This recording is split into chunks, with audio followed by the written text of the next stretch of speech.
After graduation, I unexpectedly spent the night with the most outstanding boy in my class. He took the initiative to propose to me in order to take responsibility. However, after marriage, he was only passionate about me in bed, and was very indifferent at other times. One day, I accidentally learned that he had an unforgettable lover in his heart. I finally realized that he didn't love me, so I filed for divorce. Let's get a divorce. That night, I whispered as I lay in Matthew's arms, feeling his body tense up. Matthew looked down at me. Why? His voice was calm as always. We got married because of the child, but unfortunately, we're destined to lose it, I said, looking steadily into his eyes. I think I'm more used to being independent. Being with you feels no different than being without you. But without you, my expectations and worries would decrease. I think you feel the same. After the divorce, I wouldn't have to face his mother and relatives, and he wouldn't have to face my demanding family either. Matthew didn't speak, just kept staring at me. His brown eyes grew darker. Just when I thought he wouldn't say anything, he nodded calmly. All right. I smiled at him, though my eyes were heavy with sadness. Our marriage ended as I expected, and I felt a deep sorrow. I held back my tears, gently burying my head in his chest for one last tight hug.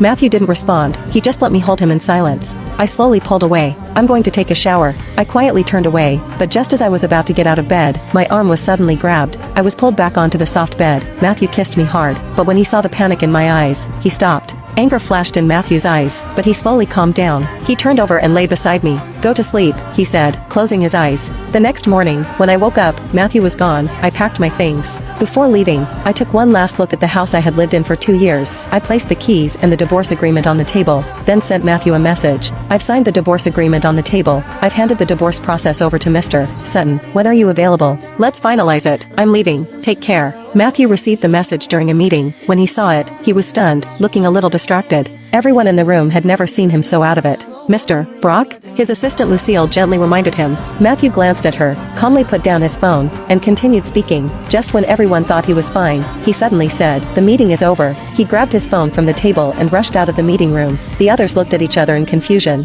What's wrong with Mr. Brock? Matthew went straight home. It was the first time he had gone home during work hours. The tidy house no longer showed any trace of me, only the divorce agreement scattered by the wind on the table. Matthew walked over and picked it up. The agreement was simple. I didn't want anything. I had already signed it. Matthew stared at the divorce agreement, lost in thought. I moved back to my house in the suburbs, the place where Matthew and I had accidentally spent one night together. Looking at the familiar things in the house, I felt empty and sad. I thought he liked me for many years, which was why he spent that night with me. It turned out he was just drunk. I had only shown up when he needed a marriage to comfort his grandfather. My sorrow deepened as I looked around the once hopeful little space. After a long time, I picked up the phone and called the realtor who had sold me the house. Hello, I'd like to sell my house in Green Hill Bay. Can you help me with that? Of course, he agreed cheerfully. 2 days later, Matthew's assistant Harrison saw my house was for sale online. He was stunned and couldn't help but glance at Matthew in the office. Matthew had asked Harrison to help